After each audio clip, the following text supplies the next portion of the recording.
여러분께서 이 진리의 말씀 한 구절 한 구절 말씀을 여러분이 정말 믿느냐가 정말 중요합니다. 말씀을 믿는다고 한다면 그 말씀은 실제가 될 것입니다. 베드로전서 7절의 말씀에 너희 염려를 다 주께 맡겨버려라. 왜냐하면 주께서 너희를 돌보시기 때문이다 라고 말씀하고 있어요. 염려를 주께 맡겨라. 하나님께서는 우리가 제가 늘 말씀해요. 하나님께서 우리가 하지 못할 일을 말씀하신 분이 아니라고 말씀하셨습니다. 그분께서 말씀하셨다고 한다면 우리에게 무익한 것이 아니라 저와 여러분에겐 다 유익한 거라고 말씀을 드렸어요. 그래서 여기서도 우리가 보지 않겠지만 베드로전서 5장 7절에서도 너희 염려를 다 주께 맡겨라. 그러면 주께서 너희를 돌보시기 왜 맡기는가? 주님께서 우리를 돌보시기 때문이다. 맡기라고 하는 것은 나에게 유익하기 때문에 맡기라고 말씀하는 거죠. 그래서 뭔가 하나님께서 말씀하실 때는 저와 여러분이 알 것은 꼭 나에게 유익하기 때문에 그렇게 말씀하고 계시다는 것, 그것이 우리가 생각하는 하나님에 대한 말씀에 대한 올바른 이해인 것입니다. 하나님께서 우리에게 뭔가 말씀하실 때는 우리에게 유익한 말씀이세요. 그게 하나님의 방향이고 그게 하나님의 목적이고 그게 하나님의 뭐예요? 인격인 거예요. 그게 하나님의 뜻인 것입니다. 성령께서는 우리가 모든 염려를 맡기기를 원하셔요. 그러니 우리가 주께 염려를 맡기기로 선택하는 것이 우리에게 필요한 것이죠. 이유가 뭐냐면은 왜냐하면은 주께서 우리를 돌보시기 때문이다. 주께서 우리를 돌보시기 때문이다. 염려를 주께 맡기라고 얘기합니다. 여러분 어떤 염려를 갖고 계세요? 어떤 염려를? 염려하는 것, 지난주에 우리가 말씀을 봤지만은 염려라는 것은 비정상적인 것이라고 이렇게 얘기를 했고, 근데 또 다른 것으로 보면 염려는 뭐라고 표현할 수 있냐면은 어떤 것에 관해서든지 내가 조바심을 내는 거예요. 어떤 것에 내가 조바심을 내는 거. 그게 바로 염려인 것입니다. 조바심을 내거나 걱정하는 것, 이게 염려입니다. 그게 무엇이든지 간에 뭐예요? 조바심이 들어요. 그리고 걱정스러워요. 그걸 가르쳐서 우리가 염려다라고 이렇게 얘기를 할 수가 있죠. 너희가 가지고 있는 조바심과 걱정들, 그래서 염려를 주께 맡기라고 말하는 것은 내가 가지고 있는 조바심과 걱정들을 주님께 맡기라는 말씀과 우리가 이렇게 바꿔서 말씀을 우리가 볼 수가 있습니다. 그렇게 말하고 있는 거죠. 반대로 말하면은 염려를 맡기지 못하고 있다고 한다면, 내가 염려를 맡기지 않는다고 한다면은, 염려를 가지고 계시다고 한다면은 염려하는 대로 분명히 될 것입니다. 그렇기 때문에 그것은 내가 조바심을 갖거나 걱정거리를 계속 내가 갖고 있다고 한다면 그것은 사단의 발판이 되는 거예요. 염려는, 조바심은, 그리고 걱정하는 것은 마귀의 발판입니다. 왜냐하면 염려는 주님께서 가져다 주는 것이 아니거든요. 주님께로 오는 것이 아닙니다. 염려는 주님께로부터 오는 것이 아니에요. 하나님께로부터 오는 것이 아닙니다. 걱정이나 두려움은 결코 우리 주님께로부터 오는 것이 아니라는 것, 그걸 아셔야 되겠습니다. 그렇기 때문에 우리가 마땅히 염려를 버리거나 주께 맡겨야 됩니다. 성경은 맡기라고 얘기하고 있어요. 염려를 주께 맡겨라. 왜냐하면 주가 너희를 돌보시기 때문이다. 바꿔서 말씀드리면은 내가 염려를 맡기지 못한다고 한다면 주님의 그 돌보심을, 주님의 그 케어를 우리가 받을 수가 없는 것이죠. 내가 맡기지 않으면은 주님도 우리를 돌보실 수가 없어요. 내가 맡기지 않는데 어떻게 우리를 돌보겠습니까? 그러니 하나님께서 나를 돌보시도록, 내가 하나님을 믿거나 하나님의 도우심을 구하고자 한다면 하나님께서 말씀하신 그 돌봄의 원리, 그 안으로 우리가 들어가야 됩니다. 어떻게 해요? 염려를 주께 맡기는 것이죠. 어떻게 염려를 주께 맡길까요? 어떻게?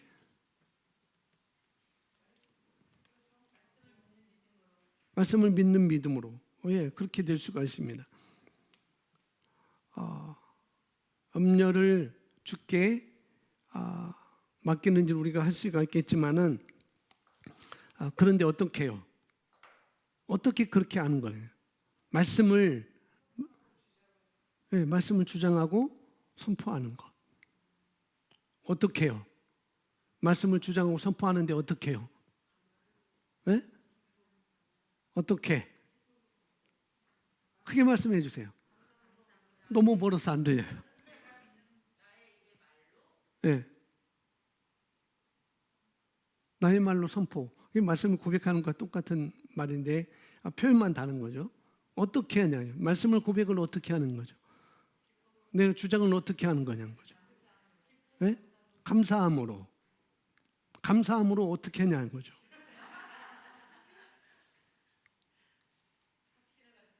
네? 확신을 가지고 뭘 확신을 갖고 하는가요? 뭘? 말씀. 믿는 나의 말씀. 그게 뭐냐는 거죠. 믿는 나의 말씀. 내가 너와 함께 한다. 그게 하나님의 말씀이죠. 근데 그걸 어떻게 해요? 내가 너와 함께 한다. 그건 하나님의 말씀이에요. 근데 어떻게.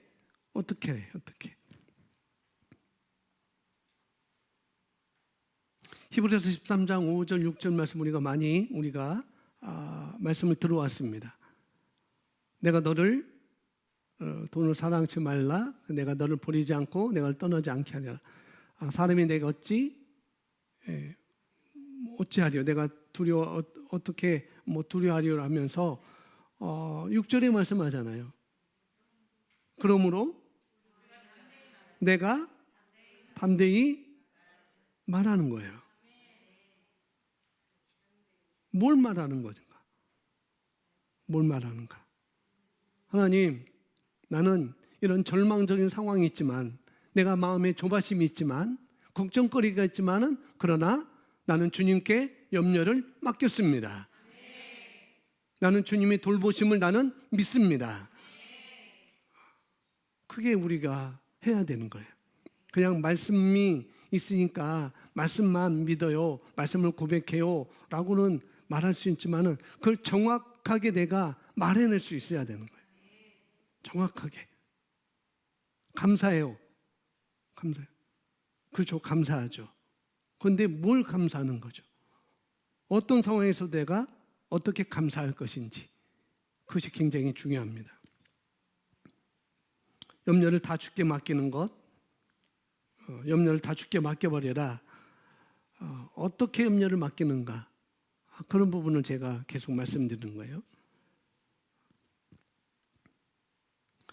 여러분이 염려를 우리가 가지고 있고 조바심과 걱정거리를 우리가 가지고 있는데, 그런데 그 염려를 맡기는 과정이 있습니다. 과정이 있어요. 여기 애기라고는 이재현 집사님뿐이 없네. 동구가 아니고 동구 어디 있어요? 집에 있어요? 집에 동구를 누구한테 맡겼습니까? 남편한테. 엄마도 계세요? 엄마는 안 계시고 남편한테 맡겼습니다. 그래도 아이들도 있지만 동우도 있고 윤우도 있고 민서도 있지만은 그래도 아빠한테 맡겼습니다. 믿을만 하니까. 그죠? 믿을만 하니까 맡긴 거예요. 그래서 우리가 내 남편이 우리 막내를 돌볼 수 있는 사람으로 내가 신뢰한 것이고 믿을만 하니까 맡긴 거죠.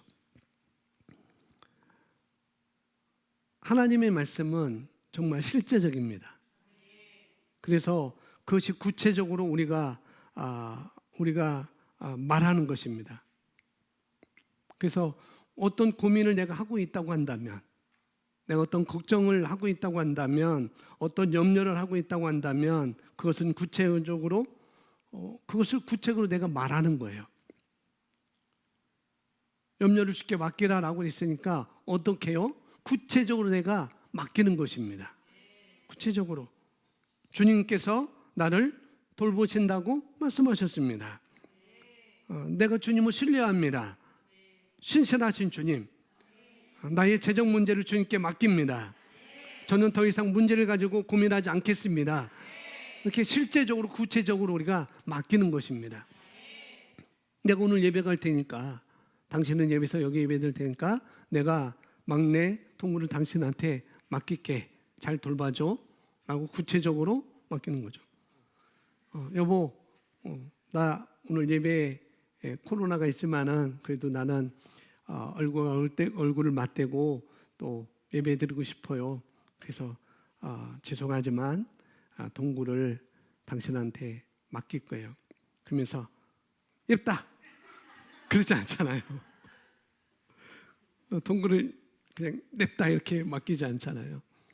신뢰할 만하니까 그냥 하는 거죠. 구체적으로 우리가 이렇게 맡기는 것입니다. 내가 믿는 하나님은 신실하신 하나님이고, 내가 신뢰할 만한 하나님이시고, 그래서 나의 재정의 문제를 주님께 맡깁니다. 나의 어떤 문제를 주님께 맡깁니다. 그렇게 구체적으로 우리가 말하는 것이죠. 그리고 그렇게 말해놓고 어떻게 하는가, 우리는 이제는 그 문제로부터 우리는 돌아서는 거예요. 말해놓고도 계속 그 문제를 바라보고 있다고 한다면은 염려를 아까 처음에 말한 것처럼 염려를 계속 가지고 있는 거란 거예요. 맡기고 싶지 않은 거예요. 그 문제를 내가 말해놓고도 불구하고, 맡긴다고 내가 말해놓고 불구하고 계속 돌아보고 있다고 한다면 그건 맡긴 것이 아닌 것입니다. 만약에 이 집사님께서 김 집사님에게 막내를 맡겨놓고 10분마다 전화하는 거예요. 여보, 동구 잘 있어요? 동구 잘 있어요? 그것은 동구를 돌보기 위한 것보다도 남편에 대한 불신을 하는 거죠. 이 양반이 잘 보고 있는지 안 보고 있는지. 그건 동구를 염려해서 전화하는 것이 아니라 남편을 불신하는 거거든요. 10분마다 전화하고, 목사님 저는 10분마다 하고 30분마다 해요. 그것도 똑같습니다. 맡겼다고 한다면, 내가 말을 했다고 한다면은 이제 거기서 돌이키는 거예요. 10분이 지났는데 20분, 30분이 지났는데 아직 전화 한 번도 안 하셨어요. 그렇게 하는 것입니다. 걱정이 안 되죠. 걱정이 안 되는 거예요. 우리가 그런 자리까지 우리가 가야 됩니다. 하물며 하나님께서 우리에게 말씀하십니다. 너 염려를 주께 맡겨라. 왜냐하면 내가 너희를 돌보시기 때문이야. 아멘. 이렇게 구체적이어야 된다는 거예요. 그리고 그렇게 하고 우리는 하셔야 됩니다. 우리는 그렇게 해야 돼요.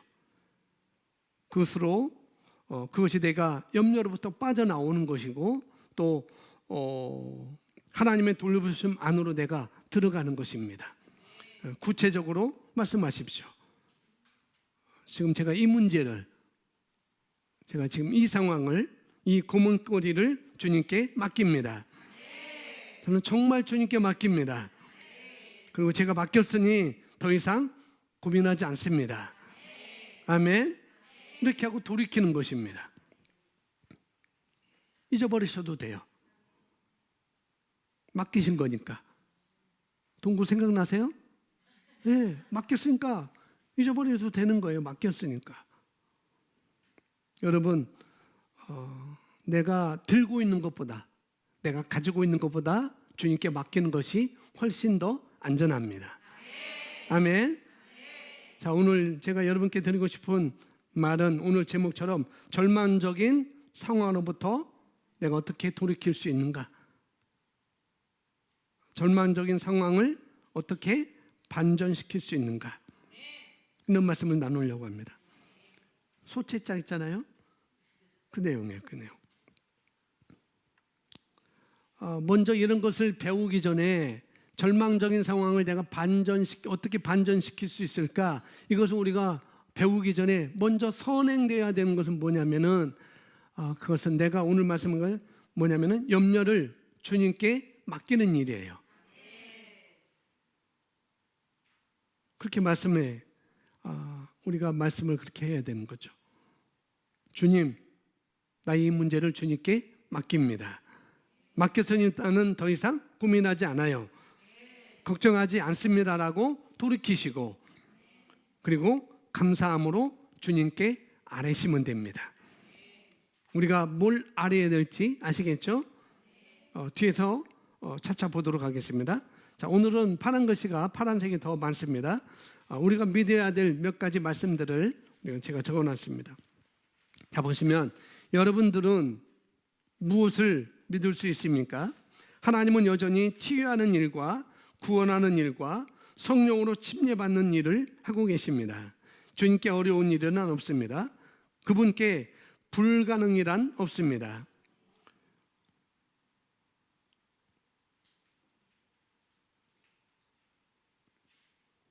당신이 나를 위해 무엇을 하실 수 있느냐보다 더 중요한 것은 당신은 무엇을 믿을 수 있는가입니다.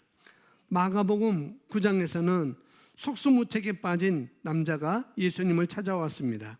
그의 아들은 어릴 때부터 간질의 영에 사로잡혀 있었습니다. 절박하고 도움이 절실했던 그는 주님께 이렇게 말했습니다.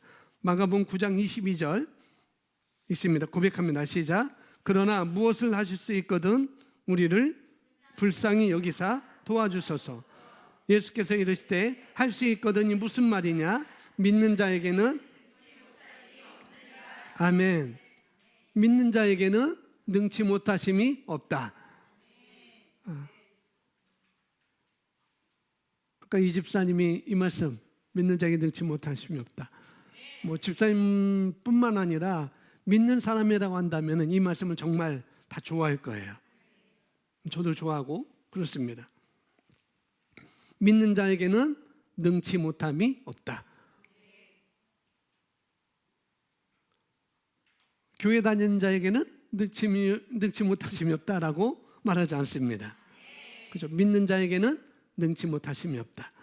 기독교인들에게는 능치 못하심이 없다라고 말하고 있지 않아요. 어떤 자들에게요? 믿는 자들에게는 믿는 자에게 능치 못함이 없다라고 말하고 있습니다. 믿는 자에게 도대체 믿음이 뭐길래? 믿음이 뭐길래? 마가복음 11장에서 예수님께서 말하죠. 11장 22절에 뭐라니까요? 하나님의 믿음을 가지라라고 이렇게 말씀하고 있습니다. 거기서 말하는 하나님의 믿음은 하나님과 같은 종류의 믿음을 말하고 있습니다. 하나님의 믿음을 가지라 할 때 그건 뭐냐면은 하나님과 같은 믿음, 종류의 믿음. 그 믿음. 그래서 히브리서 11장에 그 믿음은 거기서도 똑같이 하나님과 같은 종류의 믿음을 말하고 있는 것입니다. 그래서 믿는 자에게는 능치 못함이 없다라고 말하고 있어요. 그 믿음, 그와 같은 믿음, 하나님이 가지고 계신 종류의 믿음, 그와 같은 믿음을 내가 소유한다고 한다면 능치 못함이 없다는 것이죠. 하나님께서 가지고 계신 종류의 믿음, 그것이 무엇일까? 마가복음 11장 23절에 그것을 말하고 있습니다. 이 산을 들려 바다에 던져지라 말하고 그 말한 것이 이룰 줄 믿고 마음에 의심하지 않는 것. 그게 하나님이 가지고 계신 종류의 믿음입니다. 마음에 의심하지 않는 것, 마음에 근심하지 않는 것, 마음에 염려하지 않는 것. 다 같은 얘기인 것입니다. 그러니 우리가 제일 먼저 해야 될 것은 염려를 주께 맡기는 일을 우리가 하셔야 된다고요. 그것이 내가 믿는 거예요. 자, 두 번째 보겠습니다. 구약에서는 하나님과 함께라면 모든 것이 가능하다고 믿었던 사람 가운데 한 사람이 있습니다. 이사야서 말씀합니다. 이사야서 38장 1절에서 5절 같이 고백하겠습니다. 그 즈음에 히스기야가 병들어 죽게 되니 아모스의 아들 선지자 예사야가 나와서 그에게 이르되 여호와께서 이같이 말씀하시기를 너는 내 집에 유언하라 내가 죽고 살지 못하리라 하셨나이다. 히스기야가 얼굴을 벽으로 향하고 여호와께 기도하여 가로되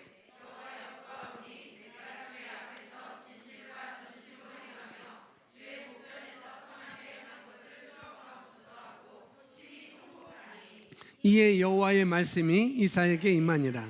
가라사대 너는 가서 히스기야에게 이르기를 내 조상 다윗의 하나님 이같이 말씀하시기를 내가 내 기도를 들었고 내 논문을 보았노라. 내가 내 수 안에 15년을 더하고 또 내가 성읍을 아시아의 왕에서 건져내겠고 내가 이 성읍을 지켜주리라. 아멘. 이 말씀을 우리가 얼핏 보면 아마 얼핏 봐도 그렇고 많이 우리가 그렇게 생각을 많이 해왔을 것입니다. 여기 보면은 하나님께서 이제 이사야를 통해서 말해주는 거죠. 히스기야 왕한테. 여기 보면은 하나님께서 이제 그를 히스기야 왕을 불러가시는 것처럼 보여져요. 불러가시는 것처럼. 왜냐하면 이사야가 말하기를 뭐라고 말합니까? 내가 죽고 살지 못해. 그러니 너는 너의 집에 유언을 하라. 이렇게 말하고 있어요. 왕한테 하는 얘기입니다. 이 말씀이 하나님께서 그를 데리고 가시겠다는 얘기일까요? 아니면 어떻게 보여져요? 여러분 귀에 여러분 눈에 어떻게 보여집니까? 보통은 그렇게 생각해요. 하나님께서 이제 히스기야 왕을 데려가실라나 보다 라고 그렇게 보여지고 그렇게 생각합니다. 히스기야 왕한테 선지자를 통해서 지금 말씀하고 있어요. 그러나 저는 우리는 좀 다르게 볼 수도 있어야 됩니다. 꼭 데려가시려는 그런 시각을 우리가 갖기보다도 다른 시각을 다른 눈으로 우리가 말씀을 볼 수 있어야 된다는 거죠. 뭐냐면은 여기서 히스기야 왕한테 선지자를 통해서 지금 말씀하고 있어요. 너는 이제 내 가족들한테 유언을 해. 왜냐하면 내가 곧 죽을 테니까. 그렇게 말하죠. 그것은 지금 하나님께서 히스기야 왕을 불러가겠다라고 이제 데려가겠다라고 말씀을 하고 계시는 것 같이 보일 수 있어요. 그렇게 생각할 수 있습니다. 왜냐하면은 한나가 기도할 때 사무엘상 2장 6절에 하나님은 죽이기도 하시고 살리기도 하시고 주님은 주기도 하고 하나님은 거둬가기도 하시고 뭐 그렇게 기도 아니에요. 어떤 사람들은 그렇게 말합니다. 하나님은 죽이기도 하시고 살리기도 하신다. 그렇게 말씀을 그렇게 볼 수가 있습니다. 대부분 그렇게 생각해요. 그래서 여기 내용도 하나님께서는 죽이기도 하시고 살리기도 하시는 하나님이니까 아마 히스기야 왕을 이렇게 데려가실라나 보다라고 이렇게 생각을 할 수도 있겠죠. 대부분 하나님에 대해서 그렇게 생각해요. 구약의 관점이 아주 꽉 차 있어가지고 그렇게 생각합니다. 그렇게 생각하신다면은 방향이 지금 틀렸습니다. 죽이기도 하시고 살리기도 하시는 하나님. 히스기야 왕에게 한 이 말씀이 우리는 어떻게 이해를 해야 될까? 하나님의 뜻은 무엇입니까? 하나님의 뜻. 죽는 것도 하나님의 뜻인가요? 물론 그럴 수도 있을 거예요. 그러나 죽이는 것이 하나님의 뜻일까요? 이렇게 보면 좀 다르겠죠? 우리 최고사님을 죽이는 것이 하나님의 뜻일까? 죽이기도 하시고 살리기도 하시는 하나님. 그렇게 본다면은 나를 죽이는 것도 하나님의 뜻이겠네. 그렇게 이해할 수도 있다는 거죠. 그런데 좀 그것은 우리가 교정을 해야 됩니다. 만약에 어떤 성경 인물이 사무엘상 2장에서 한나가 물론 그렇게 말했다고 할지라도 그것은 한나의 시각에서 하나님을 바라본 것이지, 그러나 성경 전체의 관점에서는, 우리가 새로운 피조물의 관점에서는 우리가 그렇게 보면은 안 된다는 거죠. 누구를요? 하나님을. 하나님은 살리시는 분입니다. 아멘. 하나님은 생명의 하나님이셔요. 그러니 히스기야에게 이 말씀을 하시는 것은 뭐라고요? 죽지 말고 죽는 것 말고 뭐라고요? 어떻게 하라고요? 살라고. 이걸 이제 설명드리겠습니다. 만약에 여러분이 꿈을 꿨어요. 꿈을 꿨는데 죽는 꿈을 꿨어요. 그건 영적인 꿈입니다. 어떻게 보면 그렇게 될 수 있어요. 그런데 내가 그렇게 꿈을 꿨는데 그 꿈이 영적인 꿈일 수도 있고, 하나님께서 주신 꿈은 분명합니다. 죽는 꿈. 내가 죽는 꿈을 꿨어요. 그 얘기는 뭐니까 죽을 준비를 하라는 얘기일까요? 뭐 그렇게 이해할 수도 있을 거예요.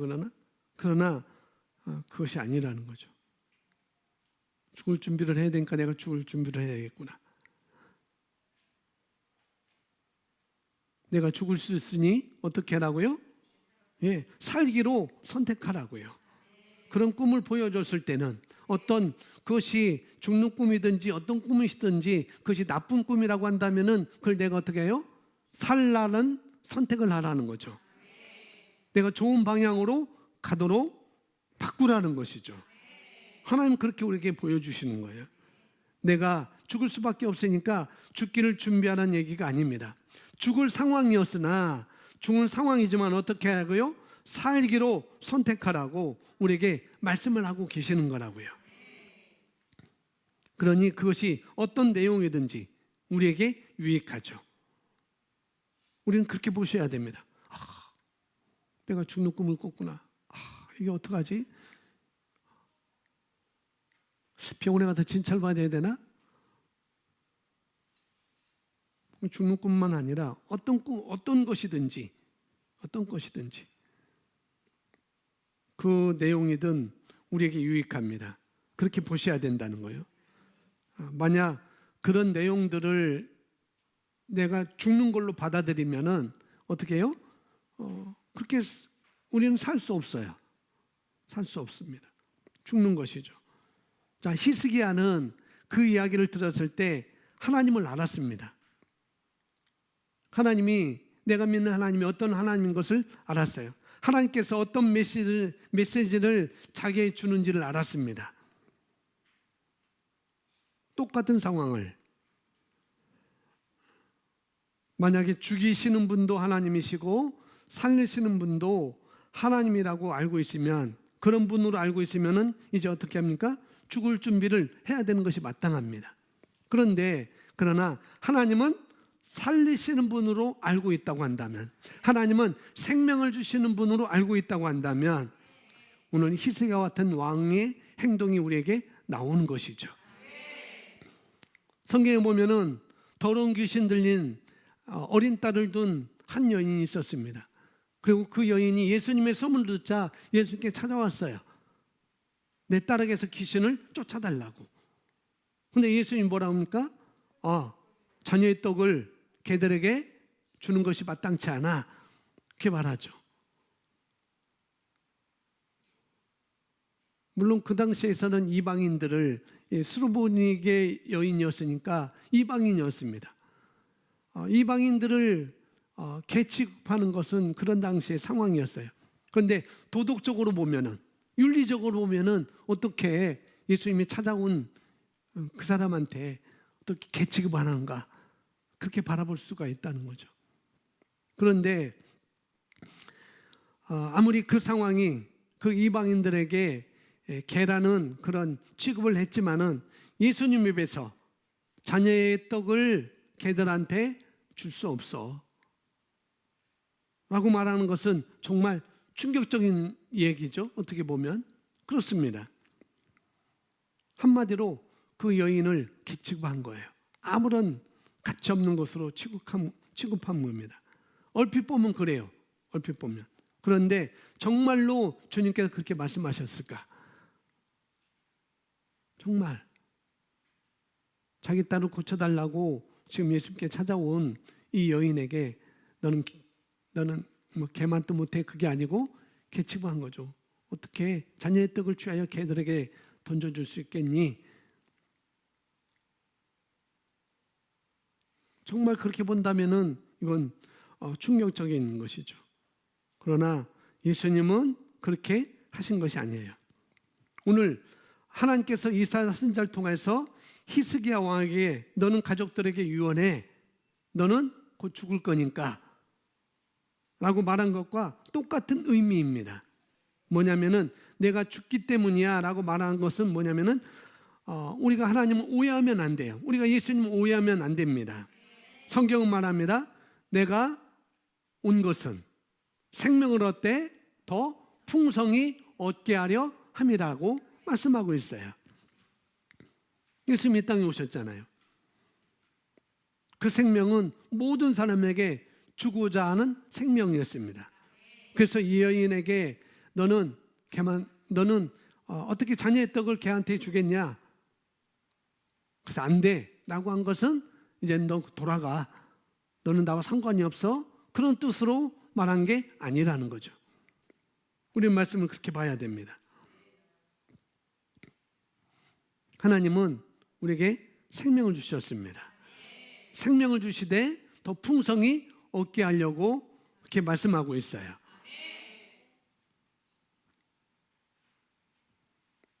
그래서 히스기야, 이것은 뭐냐면 내가 그런 절망적인 상황이지만 그 상황을 뭐라고요? 반전시키라고 하는 거예요. 죽을 것 같은 상황이지만 우리가 반전시킬 수 있습니다. 어떻게 해요? 살기로 선택하는 것입니다. 내가 말씀을 비롯해서 말씀의 근거에 내가 살기로 선택하는 거예요. 내가 살기로 선택하느냐, 내가 죽기로 선택하느냐, 그건 우리에게 달려 있습니다. 염려가 있지만 내가 주님께 맡기느냐 안 맡기느냐는 나의 선택에 있습니다. 분명히 돌보신다고 그랬으니까. 아멘. 그래서 우리가 하나님을 오해하시면 안 된다는 거죠. 자, 그 다음에 세 번째 보시면은 우리의 능력은 각자에 따라 한계가 있지만, 우리는 한계가 있어요. 한계가 있지만 하나님께서 약속하신 것에 대해 성경은 우리에게 말해주고 있습니다. 고린도전서 10장 13절 킴제임스 버전으로 써놨는데 같이 고백하겠습니다. 사람에게 시작. 사람에게 흔히 닥치는 시험 외에는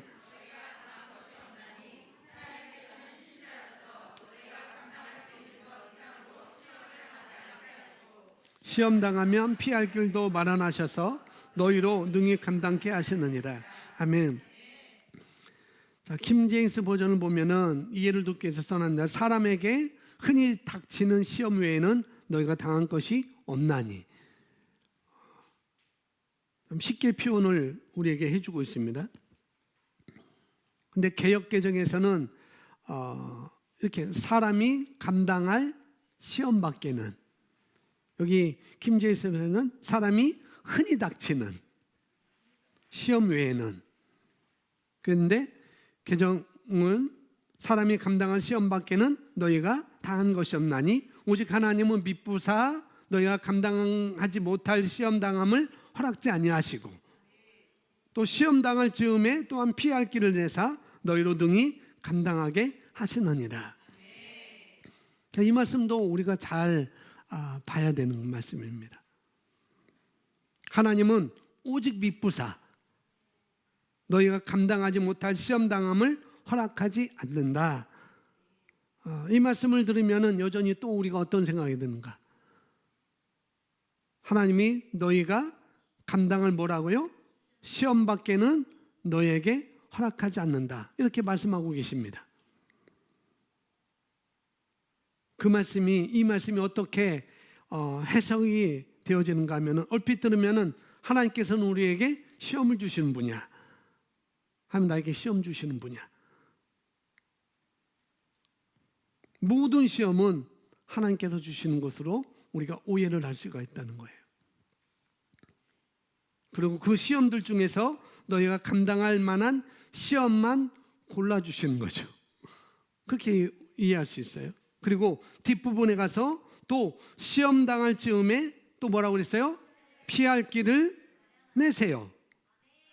되게 이상하세요. 시험을 주시는데 어떻게 해요? 감당할 시험을 주시고, 그 다음에 주어놓고 또 피할 길을 주시고. 그렇게 이해하시면, 하나님은 그렇게 이해하시면 하나님께서 시험도 하시고 문제도 주시고 답도 주시고 그렇게 할 수 있어요. 그렇게 생각한다는 거죠. 병도 주시고 약도 주시는 분, 변덕쟁이 같이. 하나님은 그런 하나님, 우리가 이 말씀을 우리가 오해할 수 있다는 거예요. 권사님이 준호를 다리뭉댕이 뚝뚝 붙들어서 다시 붙이고 그러나요? 우리가 그러나요? 안 그러죠. 하나님은 병도 주시고 약도 주시는 분, 하나님은 그런 분이 아니십니다. 아시겠죠? 그런 분이 아닌 걸로 여러분이 생각하셔야 돼요. 나에게 어려움도 주시고 나에게 또 어려움이 지나게도 하시고 그런 것도 아닙니다. 하나님 그런 하나님이 아니에요. 그런 분으로 우리가 이 말씀을 들여다보면 안 됩니다. 그런 분이 아닌 것으로 이 말씀을 우리가 들여다봐야 된다는 거예요. 히스기야 왕에게 주신 말씀도 우리가 그렇게 보여야 되는 것이고, 누가복음에 나왔던 수로보니게 여인에게 예수님께서 자녀의 떡을 개에게 주는 것이 마땅치 않아 라고 이렇게 말했던 것도 우리가 하나님이 그런 분이 아닌 걸로 우리가 생각하셔야 된다는 거예요. 예수님. 킹제임스 버전을 보면 사람에게 흔히 닥치는 시험 외에는 너에게 당한 것이 없다. 뭐냐면 모든 사람은 시험을 당한다는 거예요. 모든 사람은. 흔히 당하는 시험이 뭘까요? 저와 여러분 이 세상에 살고 있습니다. 그러나 우리는 시온에 속한 자죠. 우리가 시온에 속한 자임에도 불구하고 우리는 이 땅에서 살고 있어요. 그런데 성경은 이 땅에 공중 권세 잡은 자가 이 땅의 시스템을 지금 잡고 있다고 말하고 있습니다. 성경은 에베소서 말씀하고 있죠. 그러니 우리는 시온에 속한 자이지만은 우리는 이 땅에 속하지 않았지만은 이 땅에서 살고 있습니다. 그러니 이 땅에 살고 있으니 그런 공중 권세 잡은 자의 시스템 안에서 우리가 안에 있는 것이죠. 그렇죠? 우리는 붕 떠 있는 게 아니에요. 우리가 이 시스템 안에 있는 동안에는 흔히 당하는 시험들이 있다고 하는 거예요. 하나님이 주시는 것이 아니라 공중 권세 잡은 자의 시스템 안에 내가 살고 있기 때문에 이런 시험들이 우리에게 온다는 거죠. 우리가 하는 걱정거리들, 고민거리들 말이에요.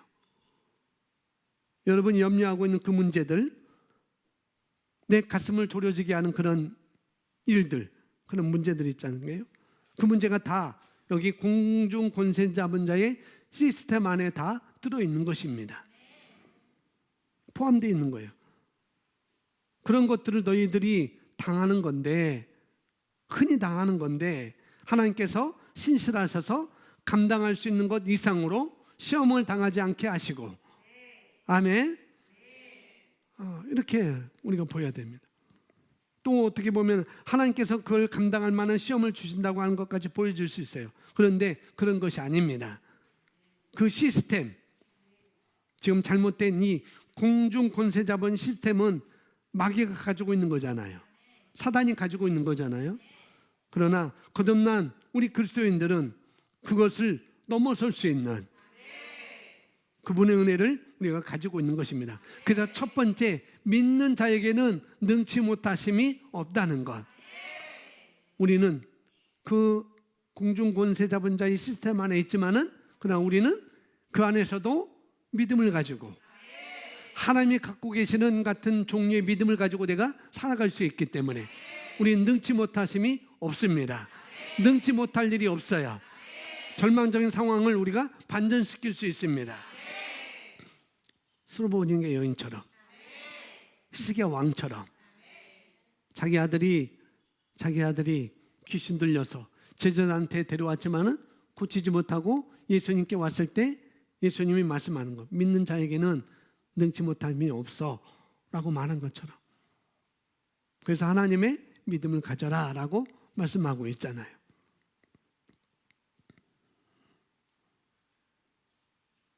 그래서 우리가 알 수 있는 것은 내가 넘어설 수 있는, 내가 감당할 만한 우리의 삶이 있다는 것입니다. 반전시키는 삶이 우리에게 주어졌습니다.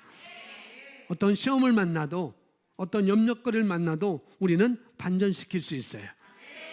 넘어설 수 있는 믿음이 있는 것입니다. 그리고 그 다음에 시험 당하면 피할 길도 마련하신다. 피할 길을 마련하신다. 피할 길. 하나님의 말씀은 하늘에 세워졌습니다.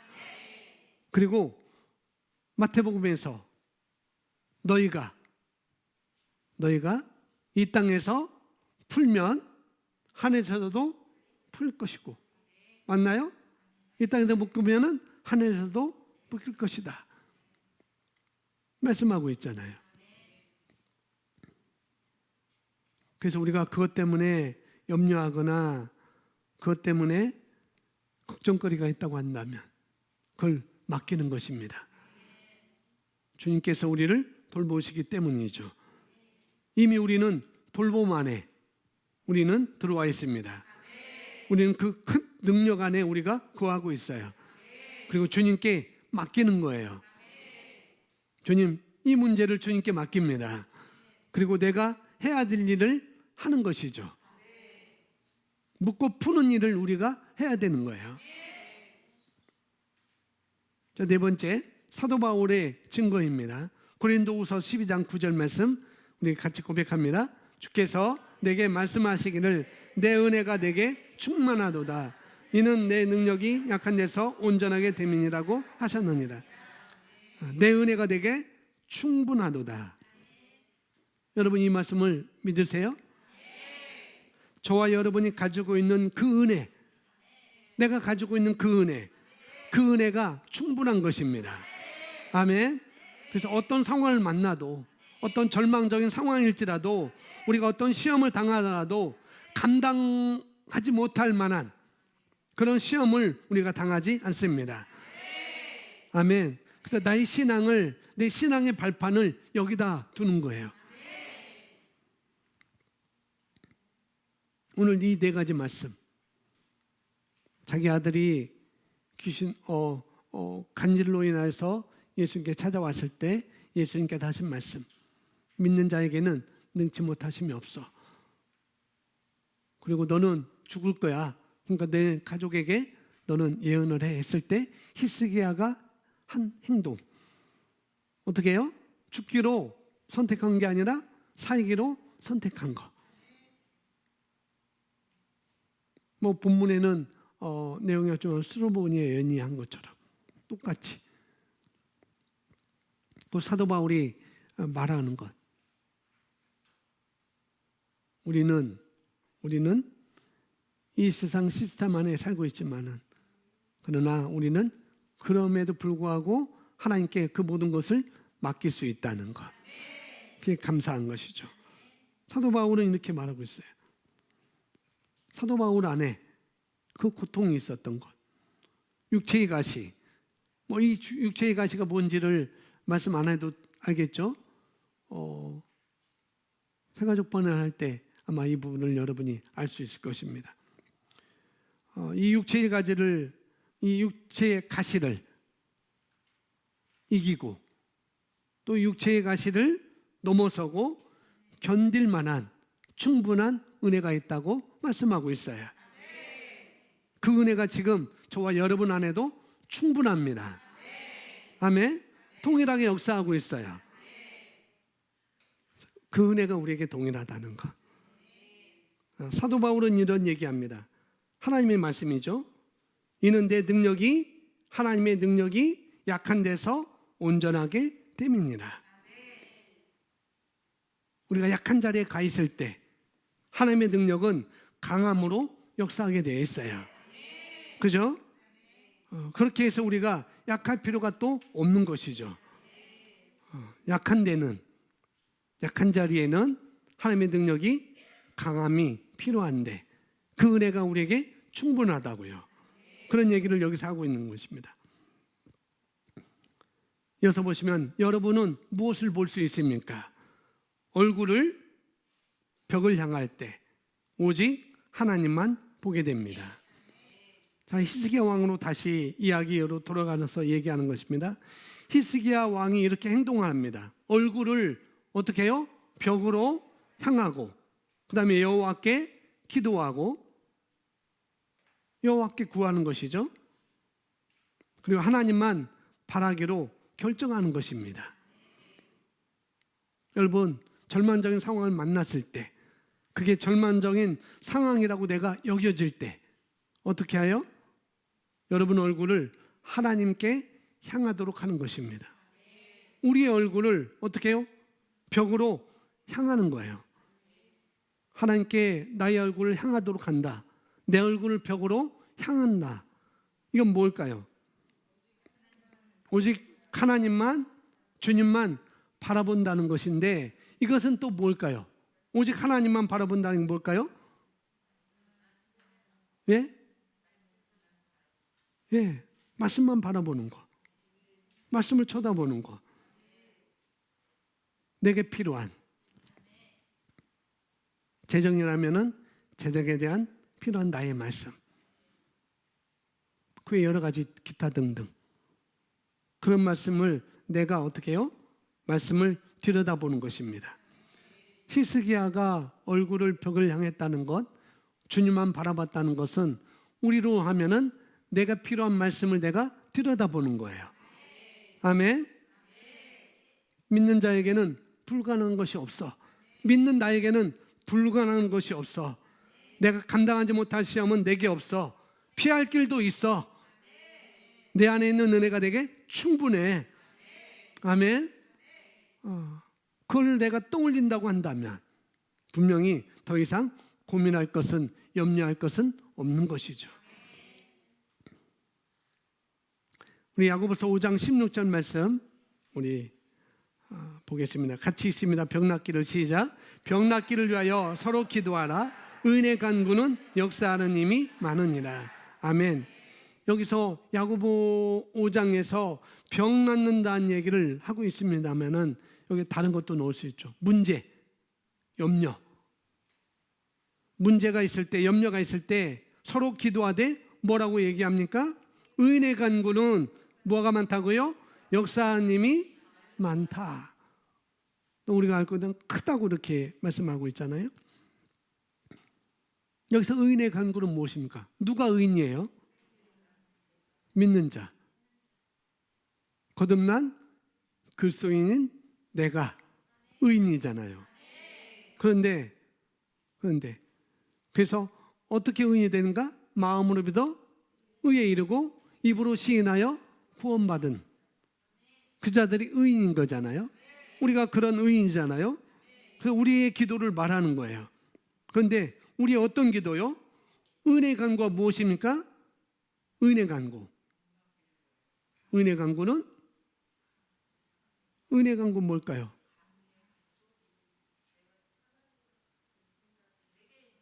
네. 하나님 같은 생각, 뭐 그럴 수도 있고, 네, 좋습니다. 또 내게 있는 실제로 나타나는 응답, 감사. 그것이 어떻게 나타나죠? 그것이 나타나려면, 예? 예, 내가 필요한 말씀. 의인의 간구는 뭐냐? 내가 뭐예요? 말씀대로 내가 기도하는 거예요. 그냥 허공에 대고 그냥 막 하는 게 아니고, 은혜의 간구는 뭐예요? 내가 말씀대로 기도하고 말씀대로 고백하는 것을 말하고 있습니다. 예를 들어서 하늘의 질병이 묶였다고 말씀한다고 한다면, 질병도 하늘에서는 묶였다고 말씀한다고 한다면, 그러면은 나는 이 땅에서도 묶였다고 내가 말하는 것입니다. 그렇게 말하는 거죠.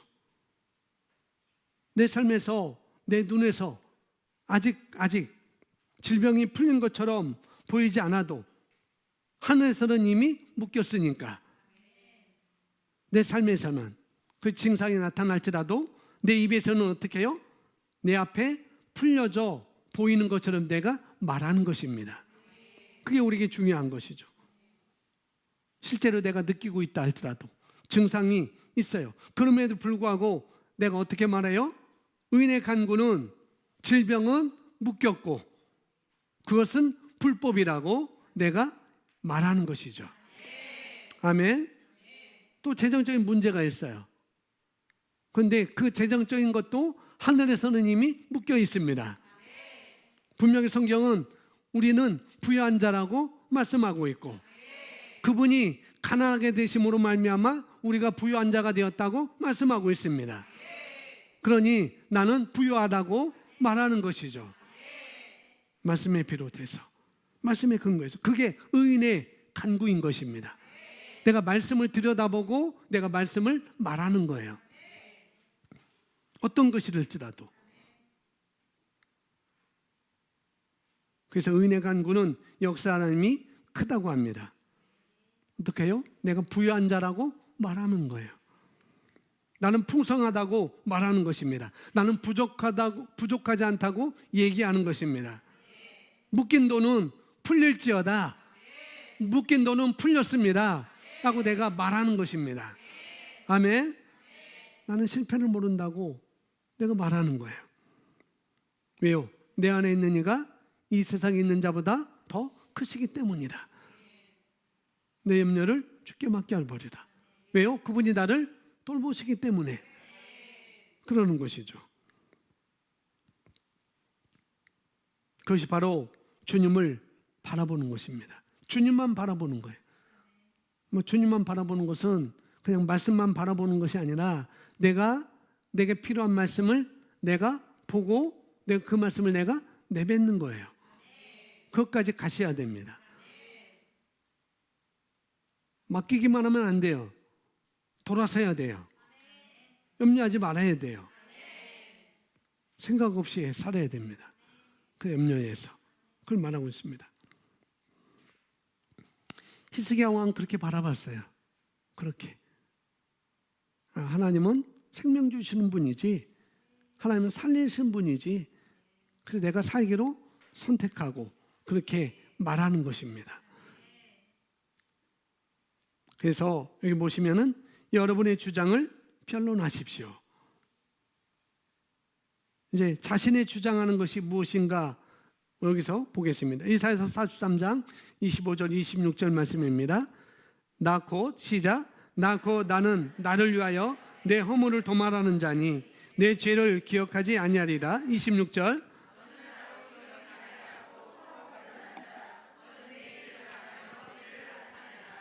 아멘. 제가 거기 밑줄 그어놨습니다. 너는 나로 기억이 나가게 하고 서로 변론하자. 그 다음에 너는 내 일을 뭐하여? 말하여. 너는 내 일을 말하여 의를 나타내라. 이게 중요합니다.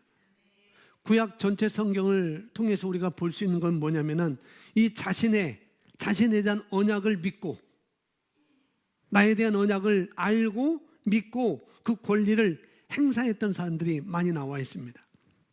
여호수아는 자기의 권리를 알았어요. 그래서 요단강을 갈라서 건너게 했습니다. 또 여호수아는 자기의 권리가 뭔지 알았어요.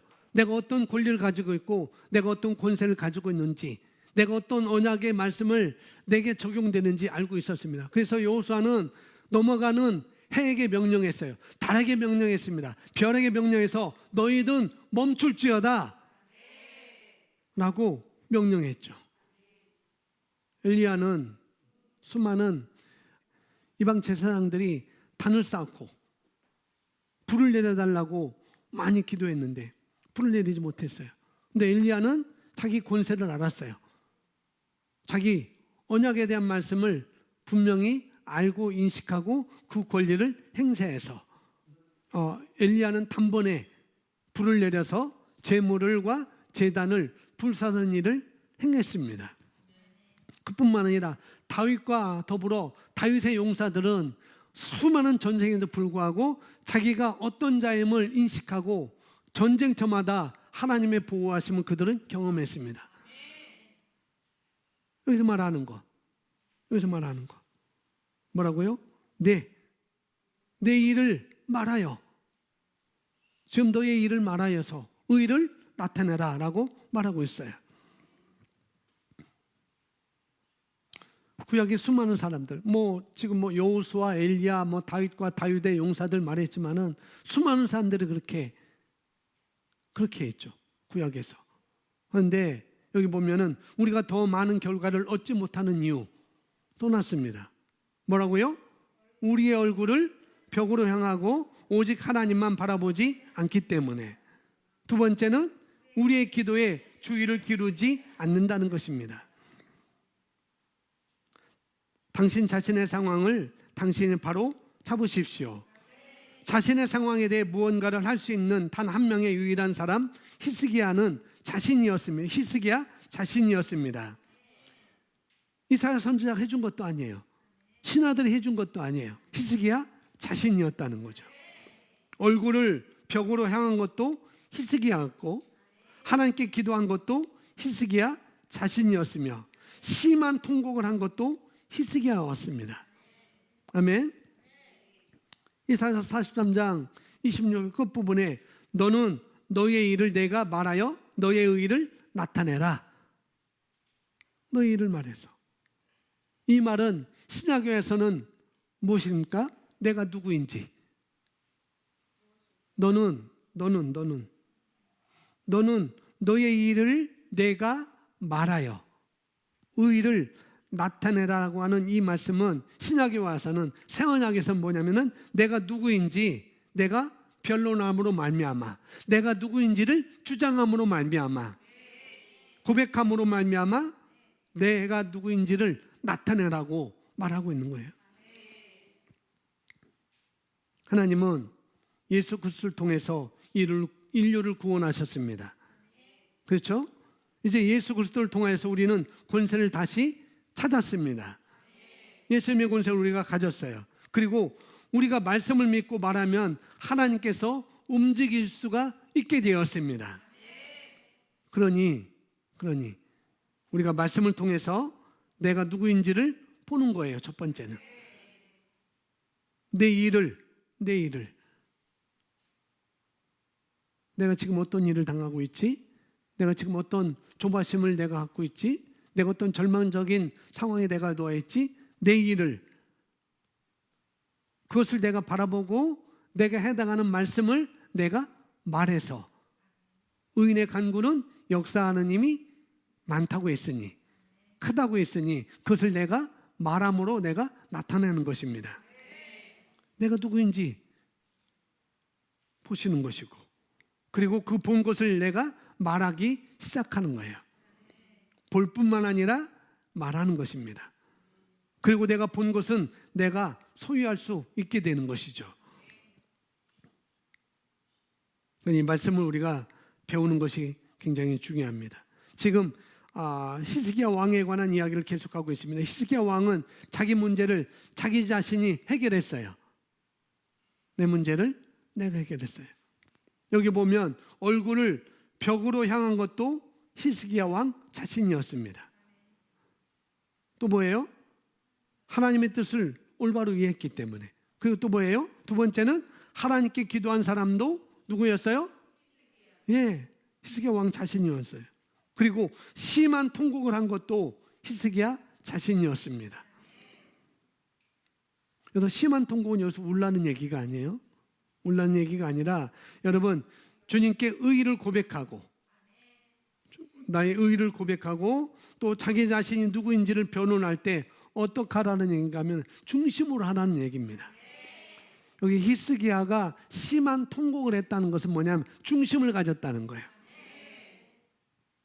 내가 누구인지 보시고 그것을 내가 내 중심으로 내가 말하는 것입니다. 그걸 말하는 것입니다. 따라하십시오. 중심으로, 심령으로. 예.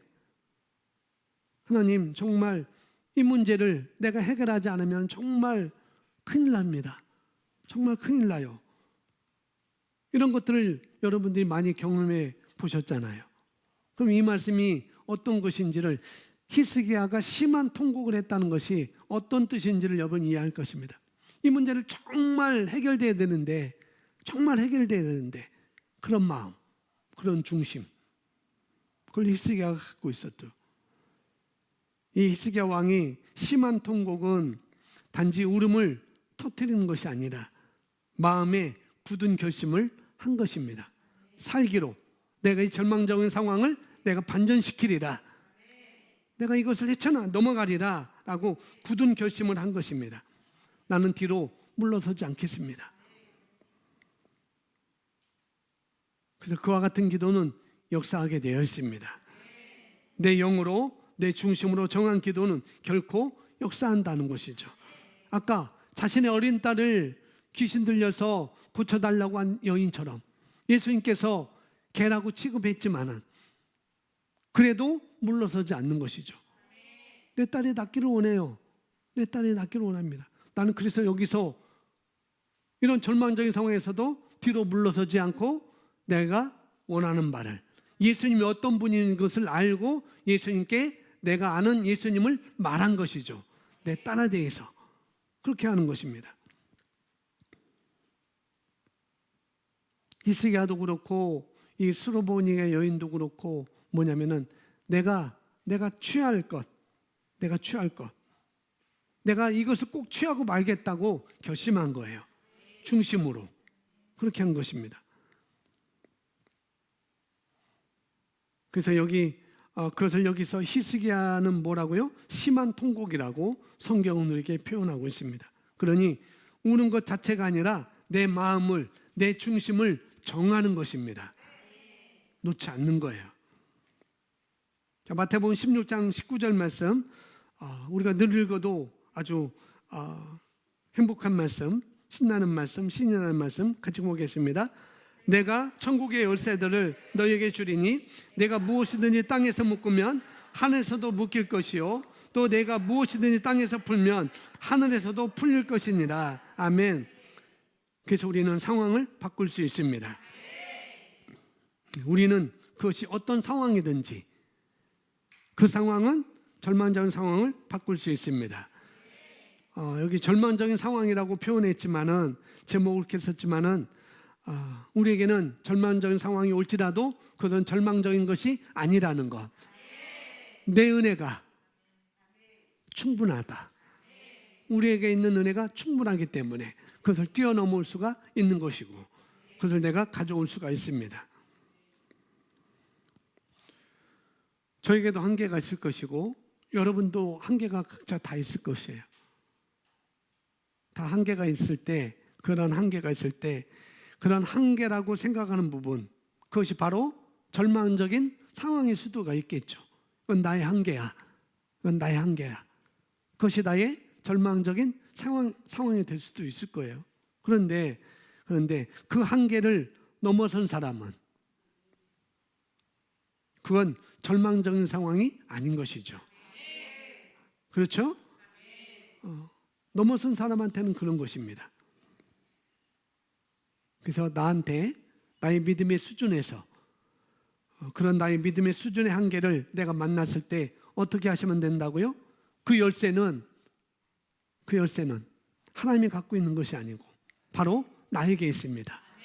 히스기야 왕에게 있었던 것처럼 바울에게 육체의 가시를 내게 없어주세요 3번 너무나 힘들어요 했을 때 내 안에 있는 내 은혜가, 하나님의 능력이 너에게는 족한 거야 라고 말씀하는 것처럼 이미 그 열쇠는, 절망적인 상황을 반전시킬 수 있는 열쇠는 이미 우리가 다 가지고 있어요. 푸는 것도, 묶고 푸는 것도 다 가지고 있습니다. 어떻게 해요? 내 입술에 올바른 주장을 통해서. 그래서 내 주장을, 나의 변론을 주장하는 것입니다. 내 말을 고백하는 거예요. 하늘에서 묶인 것은 나도 묶였다고 얘기하는 것입니다. 하늘에서 풀린 것은 그것이 내 것이라고 내가 주장할 수 있는 것이죠. 그것이 하나님께 알도록, 하나님께 알려지도록 우리가 아뢰는 것입니다. 고백하는 거예요. 자, 마지막으로 이제 보겠습니다. 영적 성장이 절망적인 상황을 반전시키는 능력의 증가를 가져옵니다. 하나님의 믿음을 소유하는 방법이 있는데, 우리가 영적으로 성장하면 어떤 절망적인 상황들도 반드시 이길 수 있어요. 영적 성장은, 따라하십시오. 영적 성장은, 나 개인의 영적 성장은 능력의 증가이다. 예, 능력이 없기 때문에, 또 그것을 바꿀 수 있는 능력이 없기 때문에, 그 문제 때문에 그 문제에서 고민하고 있고 염려하는 것이죠. 그런데 영적 성장은 능력의 증가인 거예요. 그래서 우리가 성장해야 됩니다. 아멘. 그럴 때 우리는 불가능한 일을 우리가 반전시킬 수 있습니다. 어떻게 영적 성장을 할 수 있을까? 오늘 결말입니다. 하나님의 믿음을 우리가 소유해야 돼요. 믿는 자에게는 능치 못하심이 없다고 말씀하셨으니 하나님의 믿음을 내가 소유하는 것입니다. 네, 우리는 일정 분량의 믿음을 가지고 있어요. 하나님 같은 종류의 믿음을 우리가 가지고 있습니다. 하나님께서 가지고 계신 것과 같은 종류의 맛, 종류의 그런 믿음. 그냥 일반인들이 생각하는 믿음은 어떤 거냐면 하면 좋겠다, 그렇게 하면 좋겠다, 그렇게 되면 좋겠다라고 생각하는 것이 바로 일반인들이 생각하는 그런 믿음입니다. 그런데 우리는 그런 것이 아닙니다. 우리는 내 눈으로 보여지지 않아도 그것이 실제로 내게 있다고 내가 믿는 것이죠. 아멘. 우리는, 어떤 사람들은 보여주면 믿는다고 그래요. 근데 그러지 않습니다. 우리는 그런 필요 없어요. 권사님 차 갖고 오셨죠? 그죠? 차 어디다 세워놓으셨어요? 교회 앞에 세워놓으셨죠? 교회 앞에 있는 걸 믿어요, 아셔요? 네? 믿을 필요 있을까요? 없죠. 교회 앞에 있는데, 내가 아는데, 내가 꼭 눈에 보여진다고 내가 믿을 필요가 있을까요? 내가 거기 있는 걸 아는데. 똑같은 것입니다. 일반인들은 눈에 보여져야 믿는다고 해요. 근데 우리는 아닙니다. 거기 있는 것을 알기 때문에 나는 믿는 거예요.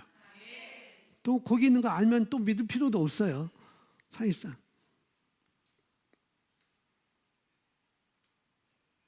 우리는 그런 믿음, 내가 보고 또 봄으로 믿는 그런 믿음을 갖는 것이 아닙니다. 보지 않았지만, 어떻게 해요? 내가 아직 만져질 수 없지만은, 내 손에 아직 오지 않았지만 어떻게 해요? 그러나 그것이 실제하는 것을 내가 아는 것이죠. 그런 믿음, 그것이 무엇인지 소개합니다. 마가복음 11장 23절 우리 같이 읽어봅니다. 시작. 누구든지 이 산더러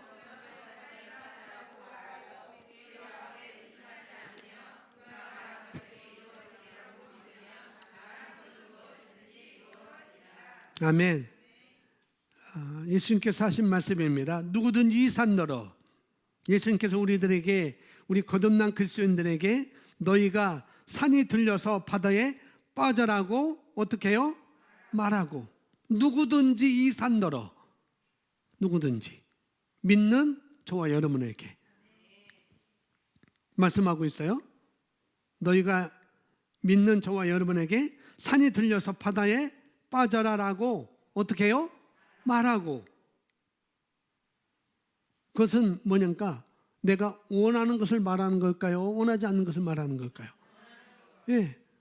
여기서 말하고는 내가 원하는 것을 말하고, 내가 지금 뭐가 필요한지 그걸 내가 말하는 것입니다.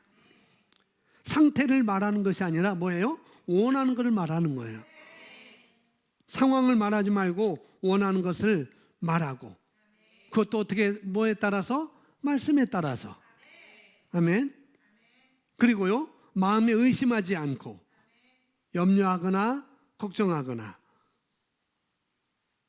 그러고 하고 있는 것은 내가 염려하고 있다, 내가 걱정하고 있다, 내가 조바심의 마음을 갖고 있다, 그것은 의심하는 것입니다.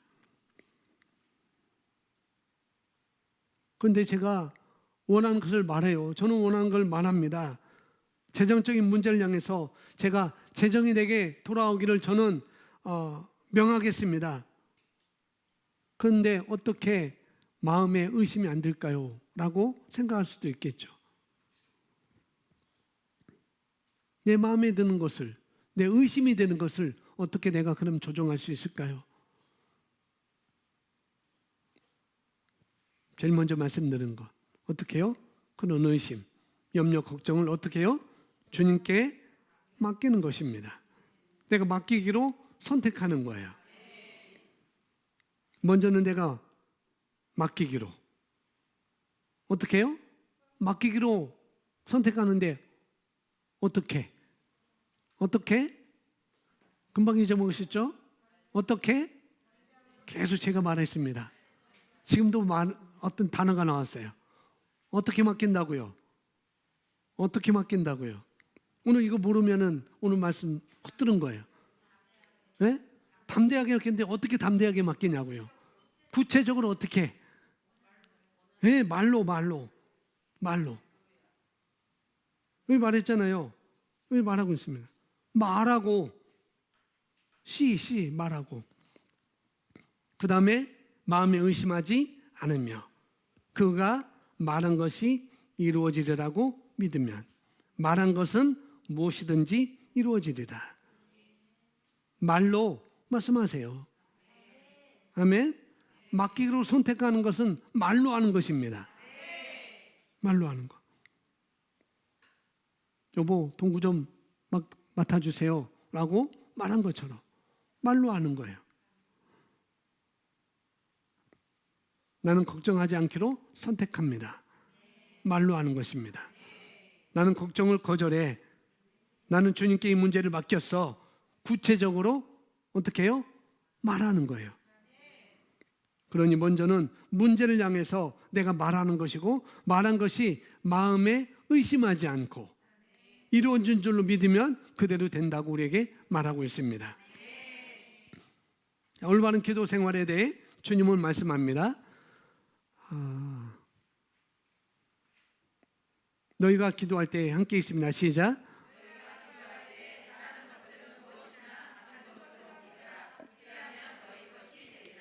아멘. 너희가 기도할 때 바라는 것들 내가 기도한다고 말합니다. 하나님, 내가 이것이 필요합니다. 내가 바라는 것을 기도하는 거예요. 하나님, 내가 이게 필요해요. 하나님, 내가 이게 필요해요. 주님, 내게 이것이 필요해요. 그리고 어떻게 해요? 그 필요하지만은 또 그것이 내 것이라고 내가 말하는 것이죠. 필요를 말하는 것이 아니라 또 그것이 내 것이라고 내가 말하는 것입니다. 아멘. 그리고 그것은 그대로 되는 것이죠. 그런데 한 가지 뭐가 빠져 있어요? 그것이 무엇이든지 받은 것으로 믿으라. 이것이 바로 믿음의 기도인 것입니다. 이것이 하나님께서 우리에게 요구하는 믿음이라는 것. 받은 줄로 믿는 것. 내가 기도할 때 내가 말한 것은 받은 줄로 믿는 것. 의심하는 게 아니고, 염려하는 게 아니고, 그냥 받은 줄로 믿는 거예요. 근데 그렇게 되려면 먼저 의심되는 부분들, 염려되는 부분들을 주께 맡기는 일이 선행되어진다고요. 그리고 받은 줄로 내가 믿기 위해서 주님께서 어떤 분이신지 계속 내가 여러분 자신에게 먹이는 것입니다.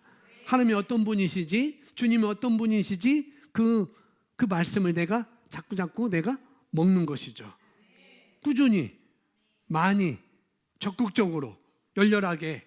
그래서 내가 그 믿음의 자리로 가는 것입니다. 아멘. 마지막으로 성령 충만을 받으십시오. 그 방법은 에베소 5장 18절 이하에 말씀합니다. 술 취하지 말라. 이는 방탕한 것이니 오직 성령의 충만을 받으라. 시와 찬미와 신령한 노래들로 서로 화답하며 너희 마음으로 주께 노래하며 찬송하며 범사에 우리 주 예수 그리스도의 이름을 항상 아버지 하나님께 감사하며 그리스도를 경외함으로 피차. 아멘. 우리에게 오늘 절망적인 상황 반전시키는 그 비결을 여기서 오늘 말씀에서 제시를 하고 있습니다. 그래서 성령으로 마지막으로는 충만해지는 것입니다. 내가 그리스도인으로서 효과적인 삶을 내가 살고자 한다면, 그런 걸음을 내가 걷고자 한다면 먼저 성령으로 충만해지는 걸 내가 선택해야 됩니다. 아멘. 이건 선택사항이 또 아니에요. 이건 마땅한 것이고요. 항상 성령으로 충만해야 합니다. 말씀은 또 우리가 그럴 수 있다고 말씀하고 있어요. 어떻게? 날마다 성령으로 충만하게 내가 실천하는 것입니다. 어떻게 실천하는가? 5장 19절부터 21절에서 그 방법을 우리에게 말해주고 있죠. 그 방법은 첫 번째로 찬양과 경배의 시간을 내가 갖는 거예요. 매일 시간을 띄어서 주님을 경배하는 그런 시간을 가질 때 성령님은 우리 안에서 충만해지기 시작합니다. 또 하나님께 사랑의 고백을 하는 것입니다. 믿음의 고백을 하는 거예요. 그리고 그분을 찬양하고 그분의 위대하심을 우리가 기리고 그분의 영광을 우리가 선포하는 것입니다. 두 번째는 매사에 감사하는 삶을, 감사하는 말을 하는 것이죠. 감사하는 삶을 사는 것이고 감사하는 말을 하는 것입니다. 세 번째는 21절에 하는 것처럼 우리가 존중하는 삶을 사는 것입니다. 그럼 우리가 성령 충만을 우리가 유지할 수 있어요. 이 세 가지. 오늘 말씀 절망적인 상황이 내게 올 때 반전시킬 수 있는 아주 중요한 말씀들입니다. 아멘.